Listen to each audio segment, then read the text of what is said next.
Pronto, a gente começou a gravar.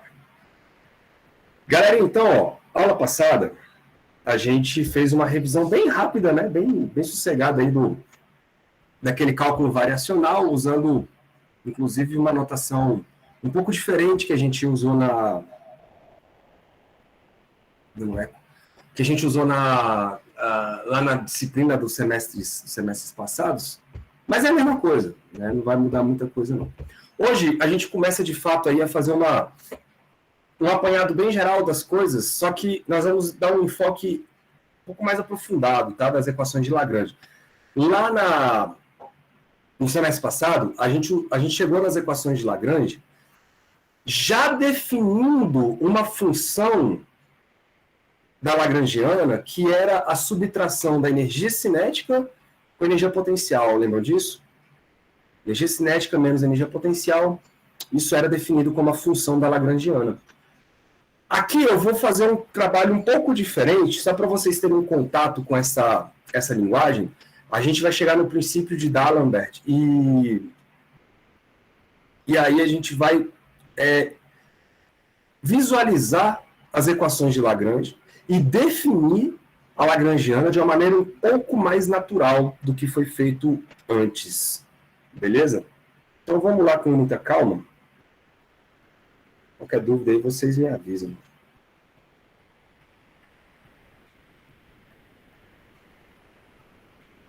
Uai, filhão, tu não vai compartilhar, não?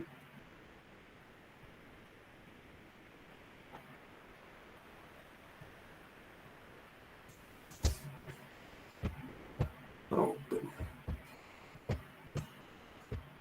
Então tá. Então, retomando um pouco o assunto da aula passada, vocês viram que o cálculo de variações ele se resume a você fixar dois pontos, né, de início e fim, e tomar várias funções y de x, por exemplo, que possam conectar esses dois pontos, né? Funções que possam variar ali em torno de uma função que tem um extremo, ou um máximo ou um mínimo, mas o fato é que é estacionário, beleza? E aí as variações em torno dessa função estacionária são as variações que a gente usa para o cálculo variacional. Agora, aquilo que eu estava dizendo na aula passada, no final da aula passada. Se essa função ela representar uma função da posição em relação ao tempo, qualquer variação que você toma ali em volta da função original, da função solução, você está tomando variações de posições, cara.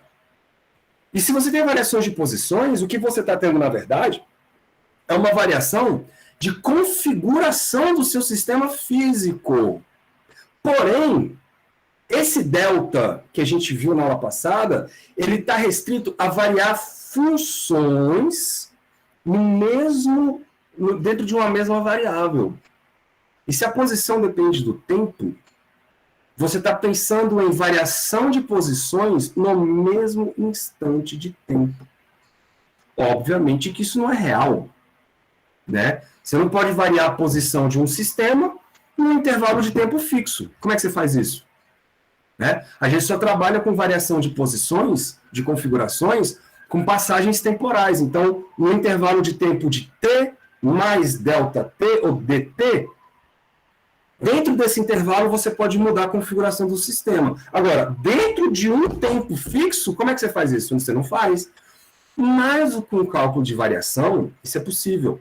Por quê? Porque é aquele esquema que vocês viram na aula passada. Eu posso tomar variações da função solução, só que se essas variações correspondem a uma função da posição, eu estou pegando configurações diferentes do mesmo sistema e do mesmo tempo. Então, são como se fossem variações de posição, variações de configuração.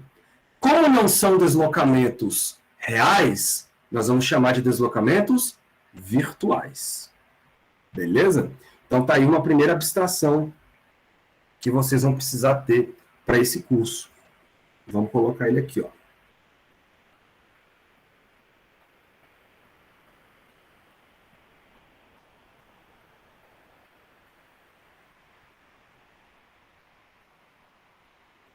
O que vai ser um deslocamento virtual?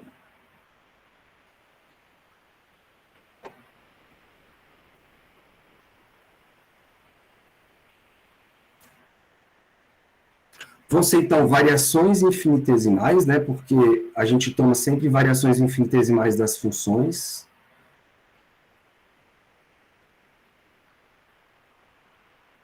Infinitesimais. Variações infinitesimais na configuração de um sistema.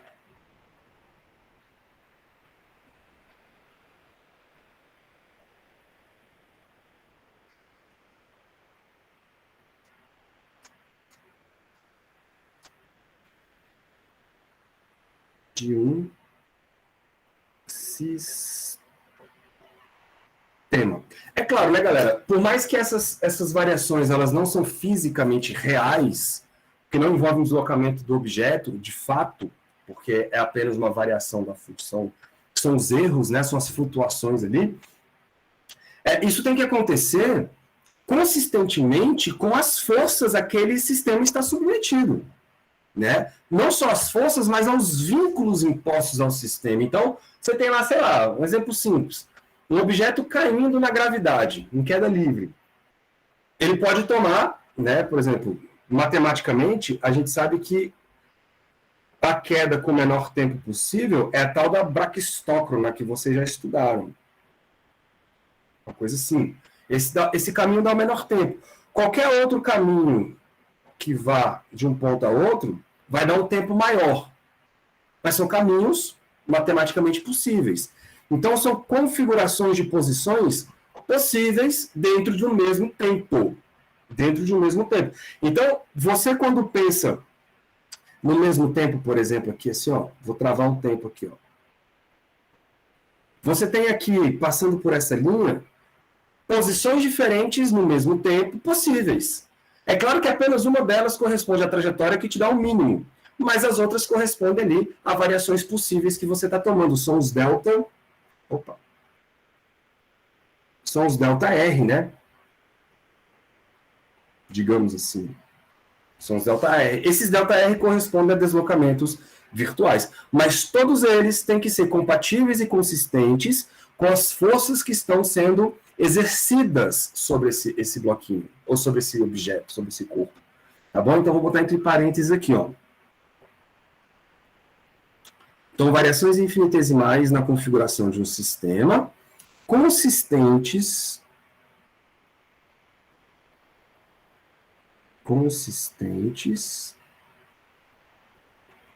com as forças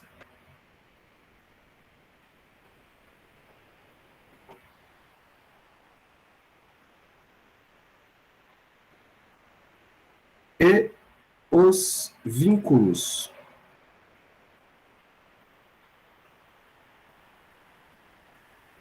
vínculos impostos ao sistema.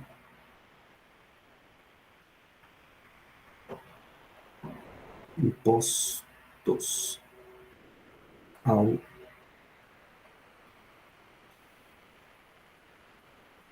sistema. O que é um vínculo? É quando você, de uma certa maneira, você tira um grau de liberdade do seu sistema, tá? Então, por exemplo, quando você faz um objeto se movimentar em cima de um plano, por exemplo, você impede ele de se movimentar para cima.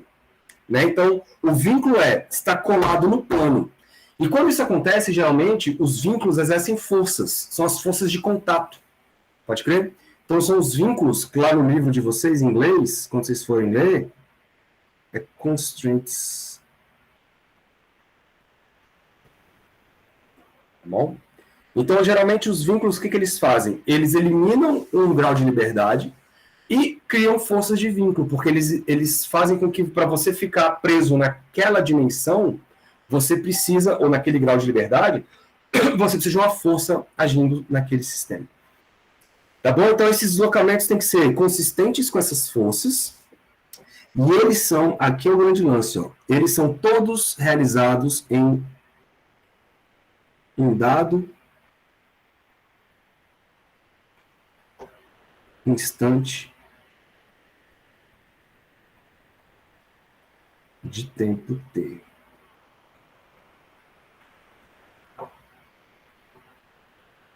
Beleza? Então, todos esses deslocamentos dizem respeito a um mesmo tempo, e não a um intervalo de tempo. Isso tem que ficar claro. Tá bom. Então, se nós temos aí uma mudança de configuração, nós temos um deslocamento virtual. Se nós temos um deslocamento, nós temos um trabalho sendo realizado, né? Por algum tipo de força. E esse trabalho vai ser chamado de trabalho virtual, porque ele não está associado a um trabalho real. Então, vou botar aqui, ó, o trabalho virtual.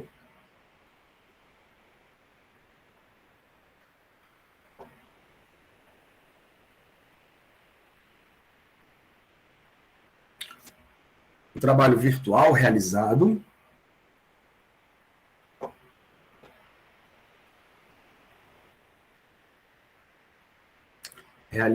em um sistema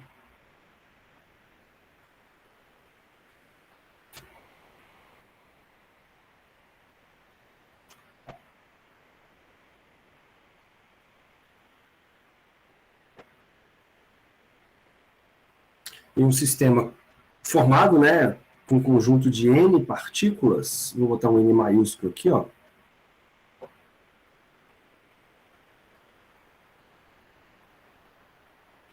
Conjunto de N partículas fica dado por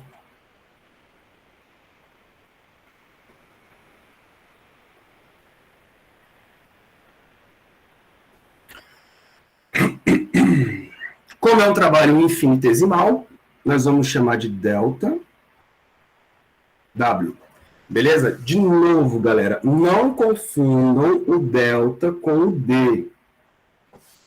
Legal? O D é um elemento, é um incremento infinitesimal de alguma grandeza, mas de alguma grandeza que variou fisicamente. O delta não. O delta, ele é uma variação também, ele é um incremento também, só que de uma função. Pode crer? No mesmo instante, ou para o mesmo argumento. A gente viu essa diferença lá na aula passada. Então, o delta W, que vai ser o nosso trabalho virtual, ele vai ser, então, uma soma, né, das forças aplicadas da partícula rotulada 1 até a última rotulada N, das forças aplicadas sobre cada partícula, então F1, F2, F3, vezes, né, produto escalar, com esse deslocamento virtual. Pode crer? Então, cada partícula sofre ação de uma força agente sobre ela, e isso produz, então, um deslocamento virtual. Virtual, isso não é um deslocamento real. Bom, o que acontece? Se o sistema encontrasse em equilíbrio, a gente sabe que as forças aplicadas sobre as partículas vai dar zero, né? As forças que as partículas sofrem lá. Então, a gente pode partir desse princípio para fazer o seguinte, ó. Se o sistema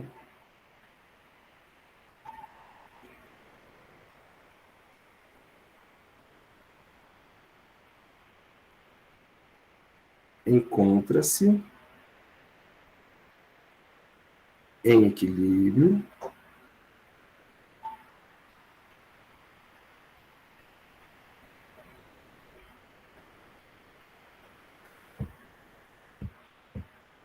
fala, Gabriel. Professor, essa força aí na fórmula do trabalho é real ou é virtual? Elas são reais. É virtual, né? As forças são reais. Ah, tá. São as forças que as partículas realmente sofrem. Ah, tá, ok. Se você multiplicar elas, essas mesmas forças, por um dr, né, um dri, no caso, por exemplo, não seria nem dri, seria um dr mesmo, você teria aí um trabalho físico, real, acontecendo. Mas a gente está pegando trabalhos virtuais. É como se fosse tentando concretizar um pensamento abstrato. É como se fosse um esforço para você ter as variações da posição naquele tempo. As variações são os erros, né, das funções. Mas querer concretizar isso é complicado. Uhum. Fala, Vitória. O Rara, aquela força, tipo força centrífuga, é virtual ou é real, mas não é real? Então, é porque tem que tomar cuidado com uma coisa. Aqui as forças não são virtuais. As forças são reais. O que vai ser virtual vai ser os deslocamentos. Pode crer? Então, Tá, é pode crer. aquele, é aquele esquema lá da bolinha caindo. Se a bolinha cai numa trajetória da braxtócrona lá, a gente sabe que esse caminho é o caminho real, né? E aí ele está submetido à ação de uma força-peso real. Real. Ah, entendi. Tudo bem? E Entendi. aí, cara, o que acontece? Só que existem infinitos caminhos. Você pode chegar do ponto 1 até o ponto 2 por infinitos caminhos. E foi isso que a galera trabalhou, a matemática disso. Foi fazer o seguinte, olha, mas e se eu for do ponto 1 para o ponto 2 de outro traçado, de outra trajetória? Certamente essa trajetória vai te dar um tempo maior. Qualquer outro caminho que você tomar do ponto 1 até o ponto 2, que não seja esse caminho aqui que eu vou chamar de Y, não vai ser um caminho de extremo. Né? Então, você pode escolher aí variações, que são os deltas, se você pensar no mesmo tempo aqui, ó. Imagina que isso aqui é um tempo fixo. Nesse tempo fixo, por essa trajetória, a posição é essa, por essa trajetória, a posição é essa, e por essa trajetória, a posição é essa. Entendeu? Então, se você pensar no deslocamento entre essas posições, são todos deslocamentos virtuais. Por quê? Porque são deslocamentos associados ao erro da função. E aí, se você for fazer uma analogia física, você vai pensar, bom, então existe um esforço virtual para você levar esta posição até esta posição. Só que é claro que isso não existe da maneira física, isso é só apenas uma ferramenta matemática. Tá bom? Porque o que acontece? Quando você faz, aí é que vai entrar na brincadeira. Quando a gente faz esse esforço, olha, cara, olha como o homem é um bicho ardil. Porque quando você pensa que esse esforço para levar a partícula da sua posição até a outra posição virtual, quando esse esforço é zero, é porque você está no extremo. É porque você está no caminho da braxtócrona. Por isso que nós vamos falar de um sistema em equilíbrio. Porque se eu falo do sistema em equilíbrio, a força é zero, então o trabalho virtual é zero. Se o trabalho virtual é zero, é mais ou menos como se você estivesse tomando aquele caminho estacionário, delta I igual a zero. Só que aqui nós estamos trabalhando com energia. E aí trabalhar com energia vai te levar automaticamente à equação de Lagrange. Sacou a brincadeira? Eu viajei bonito aqui, mas eu entendi agora. É bem abstrato mesmo, tá, galera? Se vocês assim, tiverem com a visão embaçada, não se preocupem. É isso mesmo. E aí, quando vocês forem reler isso, tipo, sugiro, sei lá, dar uma lida no livro, ou então pegar outro livro, procurar sobre deslocamento virtual, porque quanto mais você vai lendo, e mais você vai pensando sobre, a sua cabeça ela vai meio que arejando, sacou? Então você tá lá tomando banho e você fala, cara, que porra de deslocamento vetorial é esse? Não é um deslocamento físico, é uma mudança de posição porque eu estou pegando uma função que não é a função que eu queria. Eu estou pegando um caminho alternativo, digamos assim. Só que esse caminho alternativo é só uma variação do caminho original. Pode crer? Aí, cara, quando você vai tentando formular isso na sua cabeça, com o tempo, as coisas vão se assentando. As coisas vão se assentando. Então, não se preocupem se no começo aqui fica meio nublado. Depois, se você continuar pensando sobre isso, a neblina vai cedendo. Ela vai desaparecendo e você vai entendendo melhor. Tudo bem? Mas nada impede da gente discutir as ideias aqui. Não se preocupe, não. Tá? Então, o que a gente vai fazer? Lá na aula passada, a gente fez a brincadeira do delta, do funcional, e depois forçou o delta ir a zero, né? Porque se o delta ir a zero, quer dizer que é um caminho estacionário. Se é o caminho estacionário, é porque é o caminho que vai dar um máximo ou um mínimo, seja de distância, seja de tempo. Isso leva à equação de Euler. Aqui, a brincadeira é, nós vamos tentar criar uma ideia física da coisa para que a gente consiga trabalhar com uma espécie de energia que seria o esforço para você sair do caminho original e ir para um caminho alternativo. Só que como isso não é fisicamente possível, a gente chama isso de virtual. Tá? Só que aí, quando você faz isso ser zero, você está impondo que não existe, então, esforço. Você não está saindo do lugar. Então, você está no extremo que você queria. É mais ou menos por aí a filosofia da coisa. O ser humano é muito doido. Eita, quase que eu faço besteira. Fala, Vinícius.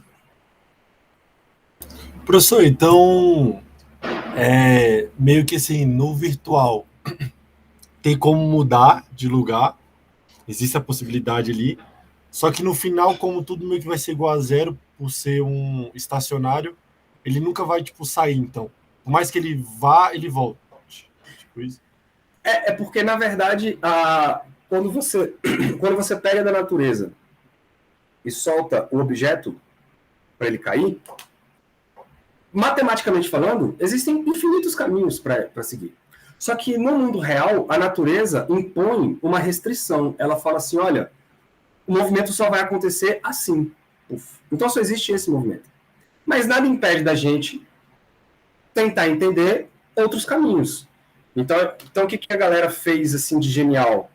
Eles criaram uma forma de você estudar variações da sua solução em volta ali, para você conseguir encontrar uma equação matemática que te leve à solução que te dê já o mínimo ou o máximo.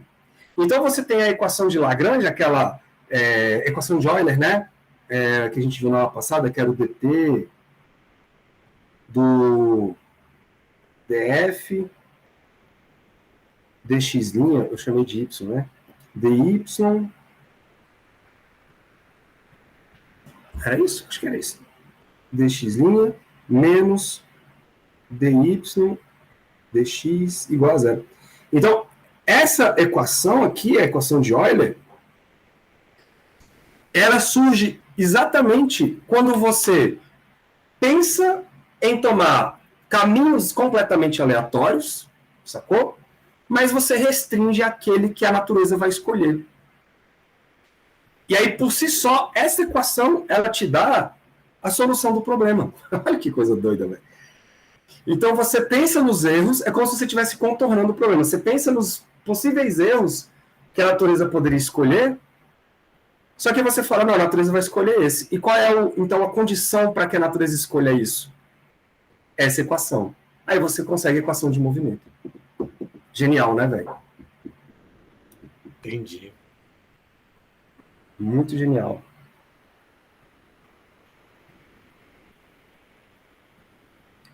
Vamos para frente. Fala. Professor, tem como encaixar, no caso, tipo, ferramenta probabilística aí, né? Porque vai cair de um ponto para esse, a natureza vai assim. Só que eu tenho várias possibilidades. E essas possibilidades eu posso interpretar como algo provável de acontecer, ou não. Eu estou viajando demais. Cara, isso acontece, sabe aonde? Na formulação da mecânica quântica para isso. Porque lembra que lá na mecânica quântica existe realmente prováveis caminhos? Uhum. E você consegue calcular as amplitudes de probabilidades. Existe uma formulação da mecânica quântica usando esta coisa que está aqui. Saquei. Mas na mecânica clássica, não. Porque na mecânica clássica não existe probabilidade, já que só tem um caminho a ser escolhido pela natureza. Só existe um na mecânica clássica. Né? Agora, na mecânica quântica, não. Todos os caminhos são igualmente prováveis, ou alguns mais prováveis que outros. Né? Por isso que você pode construir uma teoria quântica usando essas ideias. Saquei. Então eu posso interpretar isso como se fosse um indício de que a gente poderia usar a probabilidade. Porque Isso. é antes, né? Da Aham. mecânica quântica. Exatamente. Pode crer. Doido demais. Muito bonito, né, cara?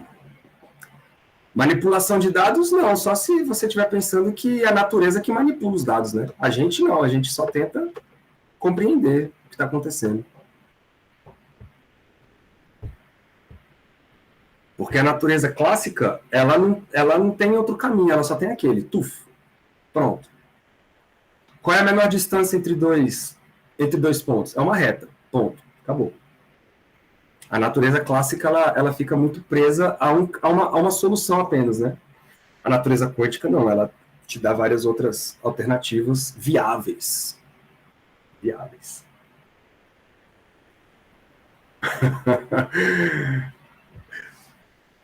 Ou não, né, Vitória? É pouca droga, porque se fosse muita galera não tava pensando nisso.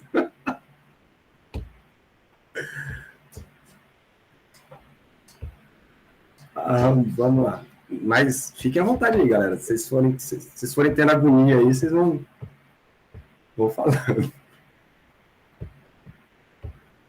Então tá. Então, se o sistema encontra-se em equilíbrio, a força total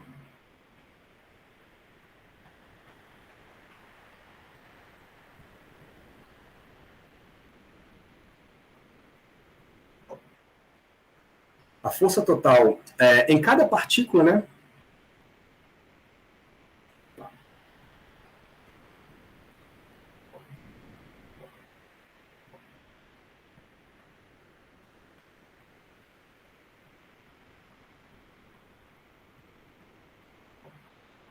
Em cada partícula será nula. E quando a gente fala força total, é a própria resultante, né? Ou seja, as forças Fi, tudo vetorial, né? Vocês estão vendo aqui. É igual a zero. Então, F1 é igual a zero, F2 é igual a zero, F3 é igual a zero e assim por diante. Só que aí a gente pode se valer disso, porque nós somos ardis, a gente pode se valer da segunda lei de Newton. Então, usando a equação de movimento, que é a própria segunda lei de Newton,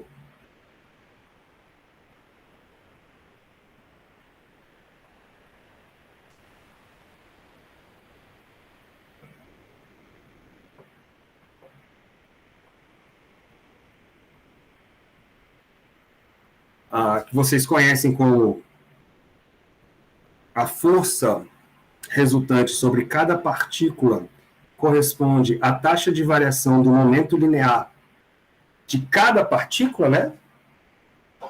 Então, você pode simplesmente escrever que Fi menos Pi é igual a zero. Né? Pi ponto. Que é a derivada em relação ao tempo. E aí essa foi a grande sacada de D'Alembert. Foi D'Alembert e outro que eu não lembro agora, que começaram a trabalhar nisso. Porque ele pensava assim, o que é um sistema estar em equilíbrio? Ora, eu posso pensar que existem forças aplicadas sobre o objeto, mas existe uma força contrária que balanceia, né? Que dá a forma final com que a força seja zero. Então eu posso imaginar que existem forças atuando no sistema e eu desconto uma força contrária, dada por P ponto, que faz com que o meu sistema fique em equilíbrio. E aí a gente usa esta ideia e coloca lá no trabalho virtual para ficar assim, ó. Deixa eu ir lá para cima.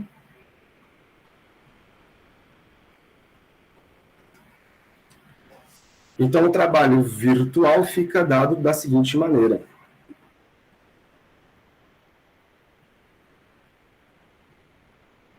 Vai ser a soma dos trabalhos, né, em cada coisa, em cada partícula. Então, de I, não precisa mais ficar colocando de 1 até N, né? De quem? Aí eu vou botar aqui exatamente o zero. Mas quem é o zero? Fi menos Pi ponto. Olha que delícia. Escalar delta R. tudo isso igual a zero. Aí a gente pode fazer aqui, ó. A gente pode separar essa força F em duas componentes. Então, vou decompondo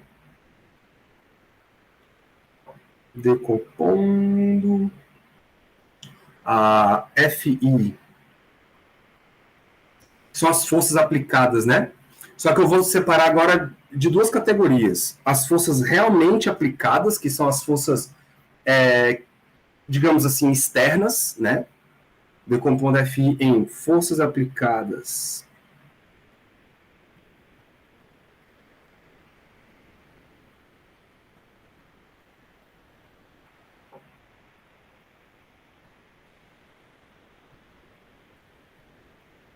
E aí eu vou chamar essas forças aplicadas de FI, com o A em cima, assim, ó. Bom? Com A de aplicada. E as forças de vínculo.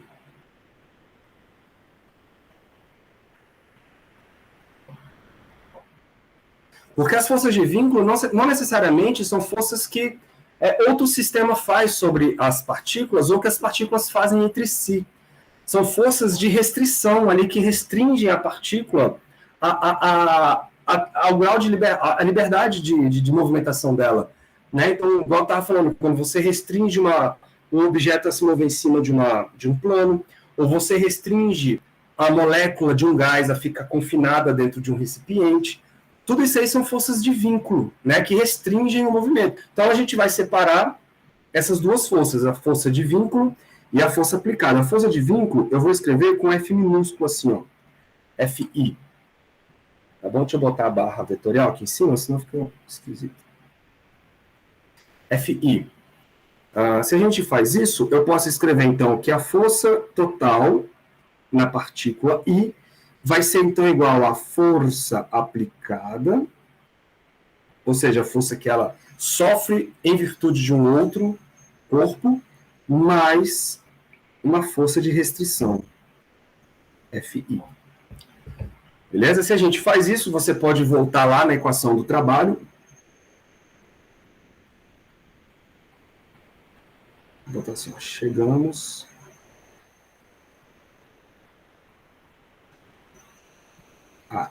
Então, o nosso trabalho delta W vai ser, então, uma soma das partículas I. Né? E aí eu vou ter um produto escalar de uma força que vai ser a soma de duas menos um momento linear derivado, taxa de variação do momento linear, vezes o ΔR. Eu posso escrever isso aqui já assim, para a gente não ter que ficar repetindo a mesma coisa o tempo todo. Então, eu vou colocar, ó, FI aplicado menos o P ponto I, que é com isso que eu estou preocupado. Tá bom? Aí mais, agora as forças de vínculo. Então, eu vou separar em dois trabalhos. Então, uma soma mais uma soma das forças de vínculo sobre cada partícula, escalar delta R de cada partícula. Beleza? Tá, e isso tem que dar zero, né? Porque a gente fez a consideração do zero, né, no lugar da força. Então tá, qual é a jogada agora? Nós vamos nos restringir, isso é uma restrição, uma escolha nossa, em que o trabalho virtual das forças de vínculo vai dar nulo. Se você for pensar bem, isso não é tão tão estranho, porque mesmo que você tome um trabalho real, geralmente os vínculos eles fazem 90 graus com as movimentações. Então, o objeto num plano sofre uma normal, a normal é perpendicular à velocidade. O trabalho é zero. Se você for pensar na força centrífuga, por exemplo, que é um vínculo centrípeta, né, de uma força de tração ali, que sustenta uma partícula em torno de um centro, a tração acaba sendo a força de vínculo. E aí o ângulo que ela faz é sempre 90 graus, então vai dar zero. Então a gente vai acabar se restringindo a esses sistemas, tá bom? Então, restringindo... Professor, Diga. o Kepler tem uma dúvida, que está falando que a força de vínculo seria uma força externa, mas parecendo que o que o senhor falou aí, parece mais que a força de vínculo já estava no sistema, por exemplo, antes de eu inserir a força, a de vínculo já estava, por exemplo, a normal, ou a de atrito. Então ela não seria, ela é uma força externa ao corpo, mas ela é de vínculo.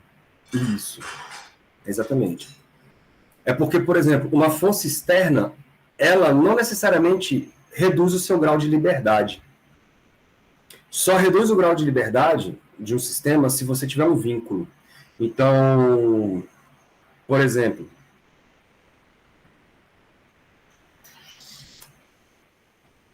um pêndulo. Se você pegar uma partícula e soltar ela deixar ela ir para qualquer lugar, por exemplo, ela vai ter 3 graus de liberdade, né? Para frente, para trás, para cima, para baixo, direita e esquerda. Agora, se você prender ela numa corda, você vai vincular a coordenada x com a coordenada y, através do comprimento do fio, que é o L. Então, agora, você vai ter um vínculo dado pelo teorema de Pitágoras, né? Onde, nesse caso, onde antes você teria... Porque é um movimento bidimensional. Se é um movimento bidimensional, ele teria quantos graus de liberdade? 2. Você pega um objeto, por exemplo, em 2 dimensões, tem 2 graus de liberdade. Mas se você vincula ele a uma tração, continua sendo uma força externa. Mas você quebra um grau de liberdade e faz com que ele fique oscilando de uma determinada maneira em que com apenas uma coordenada você identifique a configuração. No caso aqui vai ser a coordenada θ. Tudo bem? Então, onde antes você tinha 2 coordenadas x e y, você passa a ter apenas uma coordenada só, que é a coordenada θ. Ela representa todo o sistema do pêndulo. A equação do pêndulo depende só de θ.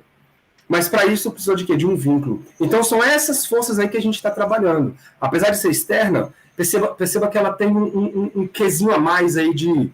Como é que eu posso dizer? Ela tem um quê a mais de eliminar graus de liberdade. Então a gente está separando ela justamente por isso. Tudo bem? Tranquilo.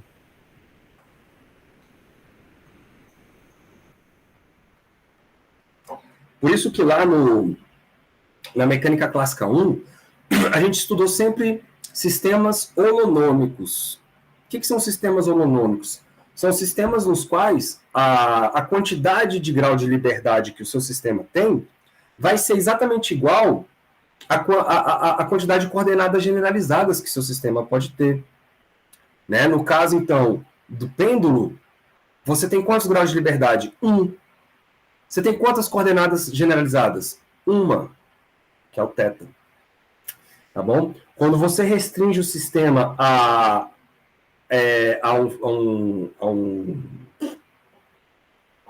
uma dimensão, por exemplo, você pega lá uma cuia, estou usando o pêndulo, mas você pode pensar numa cuia, por exemplo. Imagina uma concha de cabeça para cima e você coloca uma bolinha para ficar ali passeando ali naquela cuia, né, naquela concha. Ali existe um vínculo, né? Você está fazendo com que o sistema, em coordenadas esféricas, restrinja esse R aqui, ó. Esse R, ele acaba ficando fixo. Então, isso é um sistema restrito. É um vínculo. Você está vinculando um movimento a um R constante. E aí você perdeu um grau de liberdade, que é exatamente esse grau aqui, ó, que você poderia estar indo para longe ou para perto. Esse grau de liberdade sumiu. Por conta de quem? Por conta de um vínculo que é representado, nesse caso, pela força normal, né, que é a força com que a superfície faz. Que também vai dar um trabalho igual a zero, né? Tudo bem, Thales? Tudo bem, Gabriel? Tudo bem. Parece que normalmente ela está sempre em equilíbrio, aí outra força aparece e aí tira do equilíbrio. Não tira, não é tirar do equilíbrio, porque eu tenho um pêndulo, aí, por exemplo, a gravidade vai empurrar ele, né? Então essa gravidade seria a força externa, essa força de essa I, essa FI, Isso, a força aplicada, justamente. tranquilo. Então lá, restringindo-se a sistemas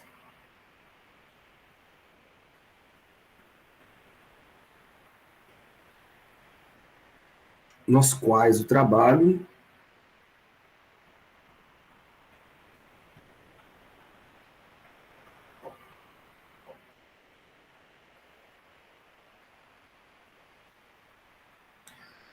o trabalho virtual, gente, lembra que a gente está falando de trabalho virtual.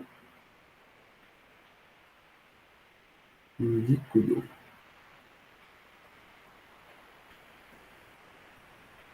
O trabalho virtual.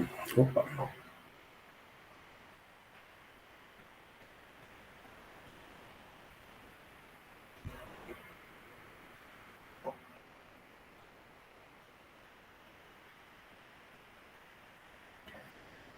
Das forças de vínculo é nulo.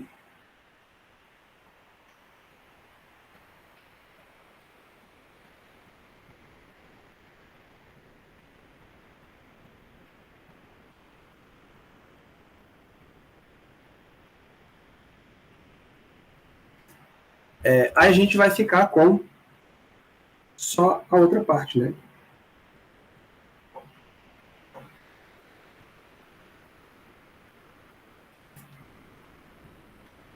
Vou até trocar de cor. Nós vamos ter que a soma sobre todas as partículas de F menos P em ponto escalar dr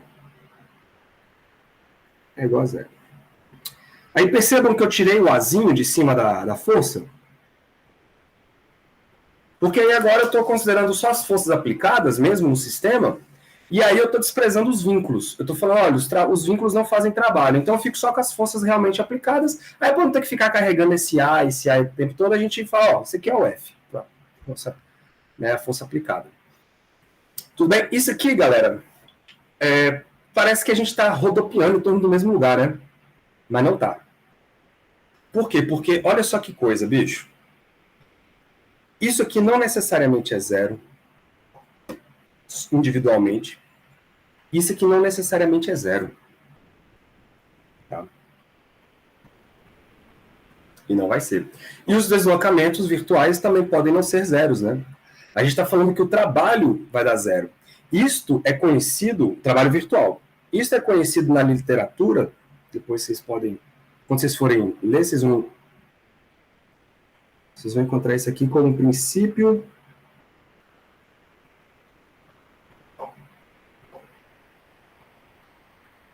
de D'Alembert.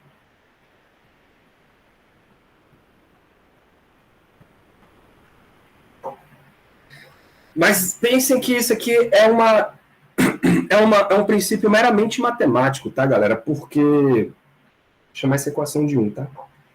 Porque apesar do trabalho virtual estar dando zero, pode ser que o trabalho real não. Por quê? Porque o trabalho real trabalha com deslocamentos reais e não deslocamentos virtuais. Então, isso aqui é mais um princípio matemático e abstrato. A gente está trabalhando com esses caras. Mas, na nossa cabeça, a gente está imaginando que são deslocamentos reais, né? Que a gente está mexendo matematicamente como se fossem, mas não são. Beleza. Só que, então, o que a gente tem que fazer? Tem que resolver essa equação aí, ó. Só que percebam que isso é uma soma, né? É uma soma do tipo coisas assim, ó. Vou colocar aqui, depois eu apago. Seria a força F1 menos a taxa de momento do primeiro, vezes o deslocamento da partícula R1, mais o da partícula 2, mais da partícula 3, tudo igual a zero. Então, se eu tiver apenas uma partícula, eu vou ter isso aqui igual a zero, né? Só que, percebam que esse R é um vetor. esse Rzinho aqui, ó, ele é um vetor. Se ele é um vetor, ele vai ter, no máximo, 3 dimensões. Ele vai ter, no máximo, 3 dimensões. Então, se você for fazer o produto vetorial aí das componentes, por exemplo, cartesianas, você teria uma equação para o x, então fx menos px vezes um deslocamento em x igual a 0. Você teria um para o y e um para o z. Né? Só que o problema é o seguinte, cara. Nada impede que que existam vínculos, porque por mais que a gente tenha ignorado os trabalhos das forças de vínculo, isso não quer dizer que elas não existam. Tudo bem? E se isso acontecer, se existirem vínculos, essas coordenadas não são independentes. Essas coordenadas não são independentes. Então, o que eu quero dizer com isso? Eu não posso ter uma equação para o x independente da equação para o y, independente da equação para o z, por exemplo. Por quê? Porque eu posso ter uma relação entre o x e o y, igual o pêndulo. O pêndulo não é exatamente uma conexão entre o x e o y, então eu posso escrever x em função de y. Se eu escrevo x em função de y, eu não posso separar, coordenada por coordenada, equações independentes. Estão captando? Então, o que a gente tem que fazer? É daí que vem a grande maravilha de usar coordenadas generalizadas. Por quê? Porque não interessa o seu sistema, né? Não interessa o sistema. A quantidade de coordenadas generalizadas, elas são independentes nos sistemas holonômicos, né? Elas vão representar uma equação para cada coordenada de maneira independente. Uma coordenada não depende da outra. Generalizada, quando a gente vai para generalizada. Exemplo, quando você fala em pêndulo, você tem lá, você pode ter uma equação para o x e uma equação para o y. Tá. Só que no pêndulo simples, o x é dado por L cosseno de θ. E o y é dado por menos L seno θ. Ou seja, se você tirar aqui o quadrado dos dois, x ao quadrado mais y ao quadrado, existe uma relação entre eles, né? E essa relação, ela faz o seguinte, cara. Eu estou relacionando... Tá doido? Vem cá. Sobe na cadeirinha aqui.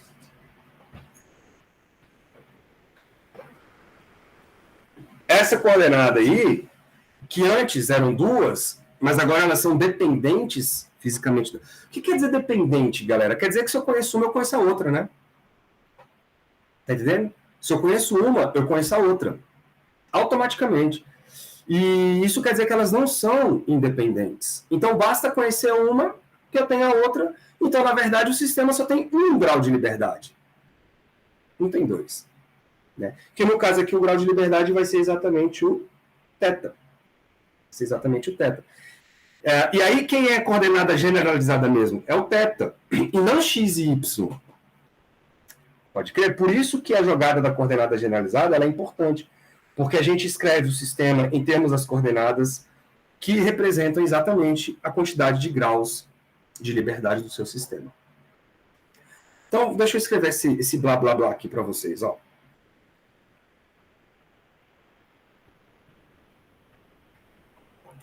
Então, os deslocamentos virtuais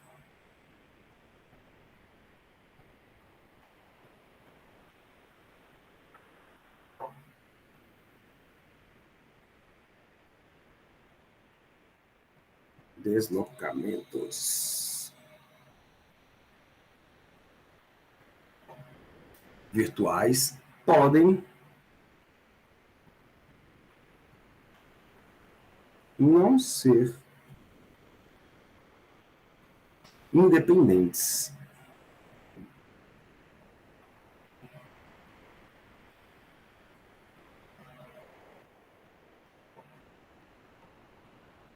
Por quê? Porque podem existir vínculos, né? Então, uma vez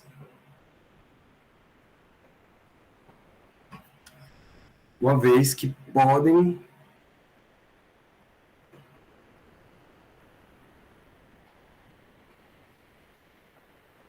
existir vínculos que os conectem.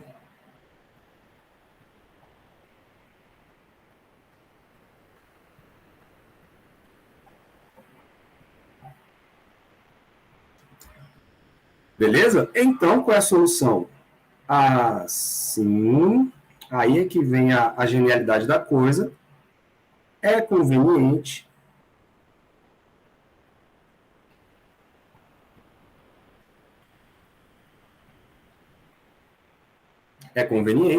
usar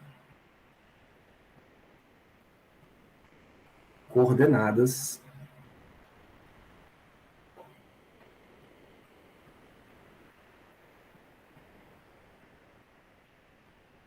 generalizadas.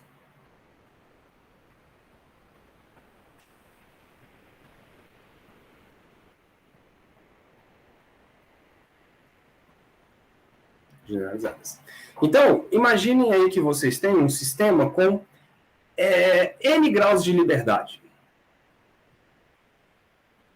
Tá bom? Vamos assumir que são N graus de liberdade. É claro que, por exemplo, se você tem uma partícula em 3 dimensões, você tem quantos graus de liberdade? 3 graus de liberdade. Se você tem N partículas, quantos graus de liberdade o seu sistema tem? 3N graus de liberdade, pode crer? 3 graus de liberdade. Se você tem um número K de vínculos, cada vínculo tira 1 grau. Então, você subtrai 3N menos K, por exemplo. Isso aqui te dá o número de graus de liberdade do seu sistema.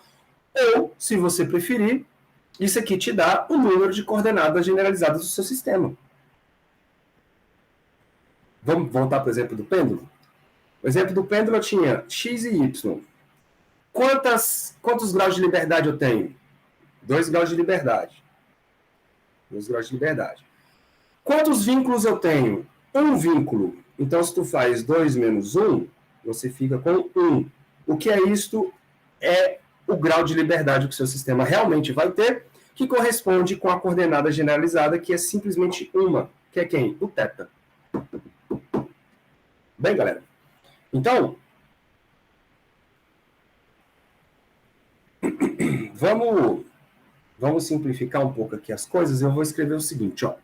Vamos supor, então, que a minha coordenada R, de cada partícula, claro.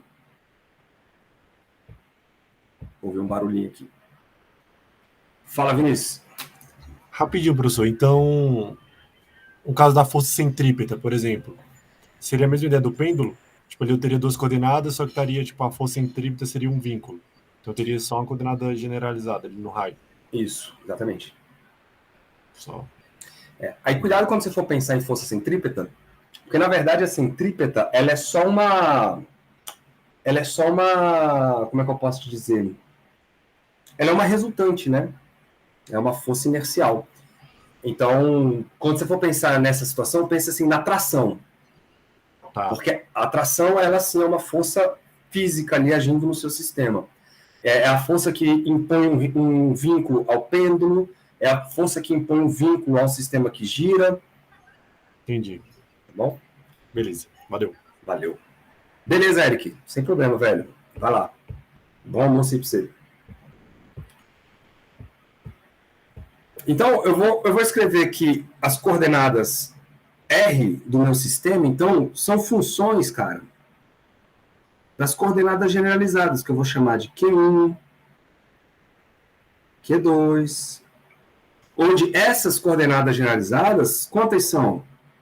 São exatamente iguais a o número de graus de liberdade. Então, eu vou até uma genérica chamar de QN. Ah, professor, você poderia ter colocado 3N menos K, 3Nzão menos K, igual você fez lá? Onde N é o número de partículas e K é o número de vínculos? Poderia. Mas aí, quando tem que ficar carregando 3N menos K, 3N menos K, a gente escreve Nzinho minúsculo, onde esse nizinho minúsculo corresponde ao número de graus de liberdade. Eu vou botar aqui para vocês, ó.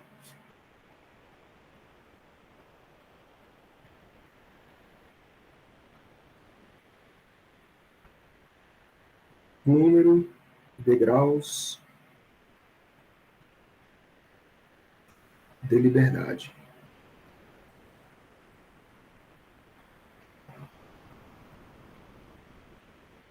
Claro, né?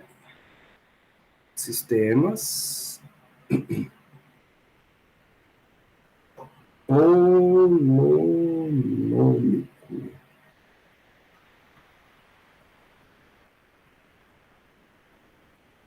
Depois a gente passa para os não holonômicos lá na frente. Ah, e claro, pode depender do tempo, né? Nada impede. Número de graus de liberdade.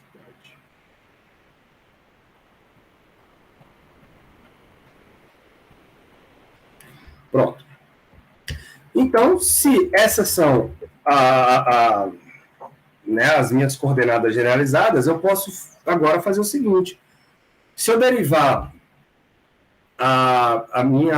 o meu R, que são os vetores associados, né, das coordenadas reais, eu posso derivar esse cara e escrever o seguinte, ó, R.I vai de alguma forma relacionar as derivadas, as velocidades generalizadas, né? Porque eu estou usando coordenadas generalizadas. Então eu vou derivar o dr em relação ao tempo. E quando eu tomo uma derivada total de uma coisa que depende de várias variáveis, o que é isso? Eu tenho que usar a regra da cadeia, né? Então, vai ser a derivada do R em relação à primeira variável, né? Vezes essa variável em relação ao tempo, mais da segunda variável, mais da terceira variável, e assim por diante. Então, em outras palavras, eu vou fazer uma soma, legal, em K. Eu vou chamar de K para usar a anotação do livro de vocês, tá? O que é esse K? Esse K é o que vai representar esse I, tá? Nós vamos chamar de K até N, no caso, porque é o número de graus de liberdade. Esse K é só um índice para a gente poder usar essas coordenadas generalizadas. Então, vai ser um DRI DQK, né? Porque pode ser o Q1, Q2, Q3, Q4, Q5, vezes, né, a regra da cadeia, então, DQK, DT. Ok, galera? Regra da cadeia. E aí, depois que eu terminar de derivar todas as minhas coordenadas generalizadas, ainda falta o tempo. E aí, quando eu derivar em relação ao tempo, vai ficar DRI, DT. Né? Eu não preciso fazer dt, porque eu estou derivando justamente em relação ao tempo.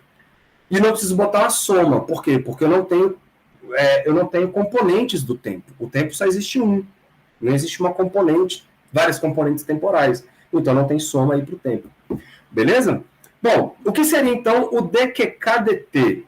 Ora, a derivada da minha coordenada generalizada em relação ao tempo é a velocidade generalizada. Então, a gente vai escrever isso aqui assim, ó.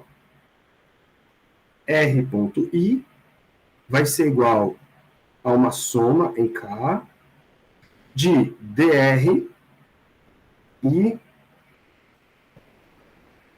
dqk.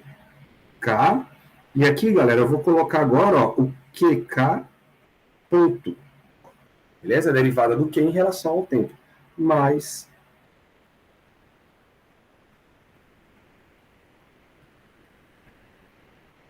dt. Lembrando, esse bichinho aí é a velocidade generalizada. É generalizada. Bom, agora vocês lembram que na aula passada a gente tomou a variação de uma função. Eu vou até lembrar aqui para vocês, ó. A gente fez o ΔI e chegou à conclusão de que o ΔI era a integral entre os dois pontos, né, A e B, do df dy, né, que era a variável, vezes um ΔY. Vocês lembram disso? E aqui, claro, dy. Aqui tem que integrar, né? dx, desculpa. Quero dx. Aí eu falei para vocês, olha, aí apareceu uma integral porque você está tratando de variáveis contínuas. Mas e se você estiver trabalhando com variáveis discretas? No caso aqui, eu estou somando, né, várias partículas.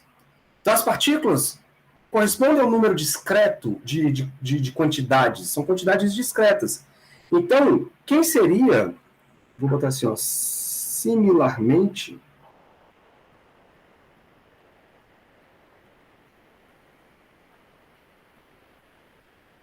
quem seria, por exemplo, o ΔRI?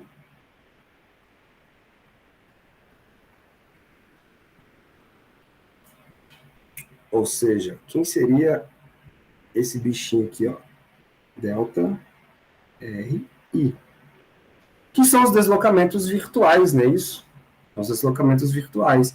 Então, usando esta analogia aqui, ó, a gente pode pensar que a integral se transforma numa soma. Nós vamos ter uma soma, agora eu vou botar uma soma em J, porque eu estou somando partículas, não é isso? Então vai ser DRI, DQJ,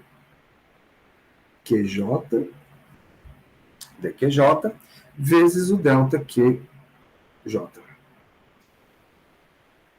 ΔQJ. Tudo bem, galera? Então, é só uma análise, assim, uma analogia com relação a esse cara aqui, ó. Aí eu estou tomando a derivada em relação à variável. A variável é o Q, né? Só que é o Q. Esse Q aí, ele corresponde à coordenada generalizada. Estão vendo aqui, ó, Q1, Q2, Q3, Q4. E assim por diante. Vamos lá. O que a gente vai fazer agora? A gente vai substituir essas informações e calcular o trabalho virtual. Um trabalho virtual usando só a força, por exemplo. Então, assim... Quem seria, por exemplo, um trabalho virtual dado por ΔRI? Uma soma em I.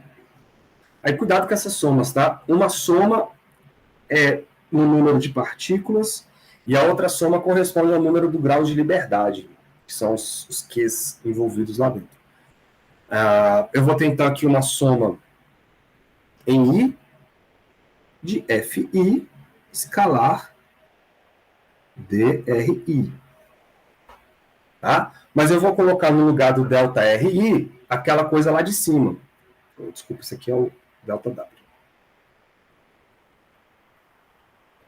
Isso aqui é um ΔW.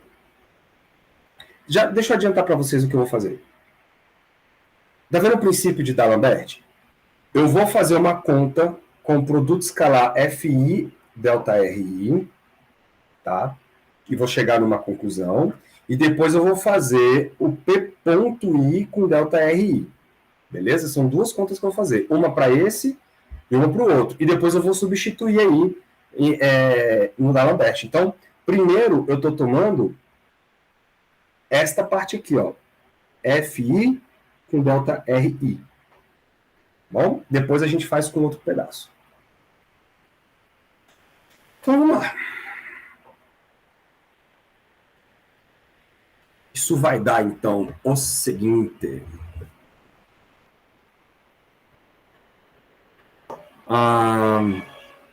Vai ficar FI escalar aquela coisinha lá, né? Ó, vou colocar aqui dentro de uma chaves uma soma em J de DRI DQJ vezes um delta de QJ. Pronto. Vamos colocar isso da seguinte maneira. A soma de um número, vocês estão vendo que uma soma é em I e a outra soma é em J? Então eu posso colocar tudo isso dentro de uma soma só, porque esse FI aqui, ó, ele não depende do J. Então ele pode ir para dentro da soma do J, sem problema algum. Então, fazendo isso, eu vou ter aqui um delta num somatório duplo de I e J, tá bom, galera? São somas de dois índices. E aí vai ficar FI, né, vezes DR e DQJ, delta de QJ. Vocês estão vendo que parece algo interessante aqui? Parece apareceu um trem que eu estou calculando, um trabalho virtual, e está aparecendo uma força vezes uma coisa. Só que como é que a gente define trabalho? É força vezes um deslocamento. Por mais que seja virtual, é um deslocamento, né? Se é um deslocamento, então a gente vai definir o seguinte, cara, para ficar simétrico o negócio. Então, ó, definindo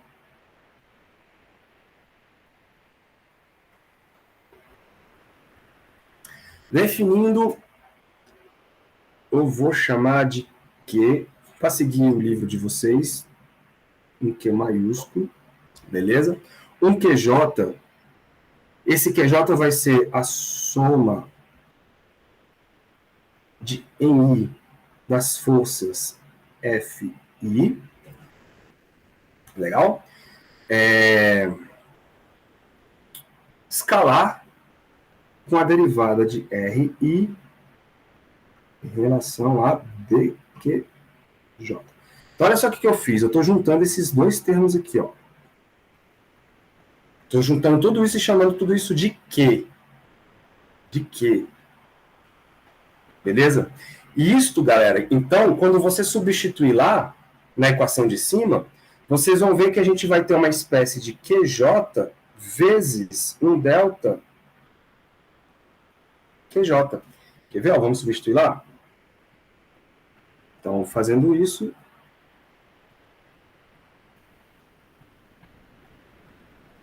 temos.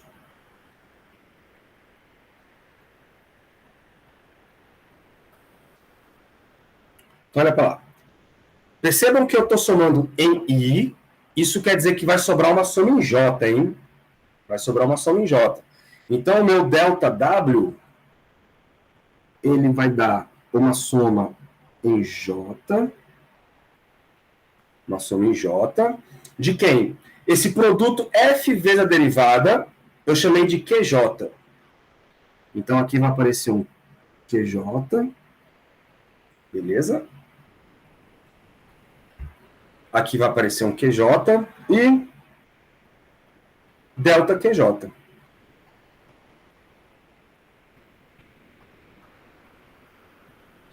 Então, olha que legal que apareceu aqui. Apareceu uma soma, galera, de uma coisa vezes um deslocamento. Uma coisa vezes um deslocamento. Isso está sendo calculado quem? Um trabalho. Então, se essa coisa vezes um deslocamento está dando trabalho, é porque essa coisa é uma força. Mas, obviamente, não é uma força qualquer, né? Porque não é uma força da forma que a gente está acostumado. Então, esta força aqui, ela está em função das coordenadas generalizadas, então nós vamos chamar ela de força generalizada.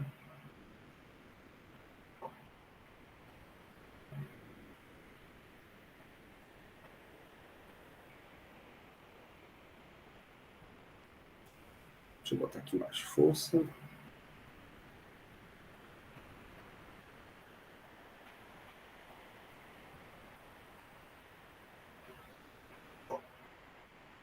Legal? Lembrem que a força generalizada pode ser força, em newtons mesmo, igual vocês lembram, mas também pode ser, por exemplo, torque.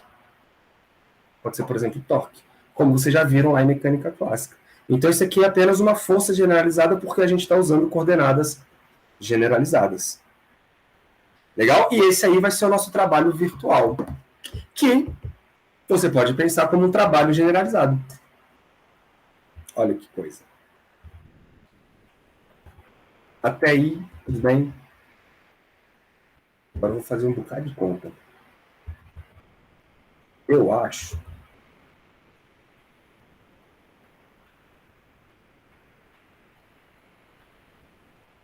Deixa eu ver aqui. Eu acho que eu vou deixar essas contas para amanhã. Já são 12h12. Faz logo, velho. Já tá matando a gente mesmo. Mas o meu medo é a gente ir até medir 40, medir 50, porque eu não vou parar no meio do caminho mais, entendeu? E tem um bocadinho de conta, porque agora eu vou trabalhar com aquele outro pedaço lá do P-ponto. Que é esse cara aqui, ó. Agora eu vou trabalhar com esse bichinho aqui. Esse bichinho aqui vai dar um pouquinho mais de trabalho. Aí vai ter mais umas 4 páginas de conta aqui, ó. A gente faz isso semana que vem. Pô, amanhã. Amanhã, não tem problema não.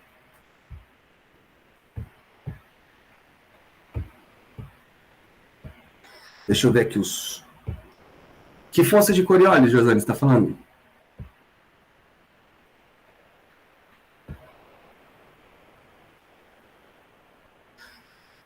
Não, a de Coriolis nem é generalizada. A de Coriolis ela é só uma força que a gente chama de fictícia, né? Ou força inercial.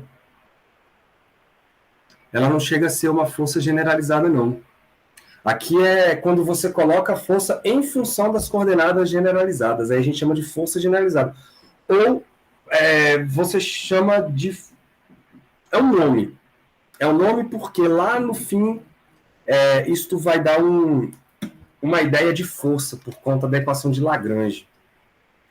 Eu acho que na aula que vem fica mais claro. Na próxima aula. Porque a gente vai associar isso à equação de Lagrange. Tá bom? Senhores, eu vou então dar... É melhor, viu, Vitória? Senão a gente vai até quase 1h da tarde, bicho. Aí vai ficar ruim o negócio. Suave. Mas aí é bom que vocês dão uma... Vê se vocês conseguem daqui para amanhã dar uma lida no livro sobre essas coisas. Eu vou postar outro livro para vocês que é muito bom. Vou botar lá para vocês. Que aí vocês podem ir comparando os livros e tal, e aí vocês vão entendendo com outras palavras a mesma ideia. Cara, isso é muito genial, isso é muito bom porque abre a cabeça. Tá, vou parar a gravação aqui então.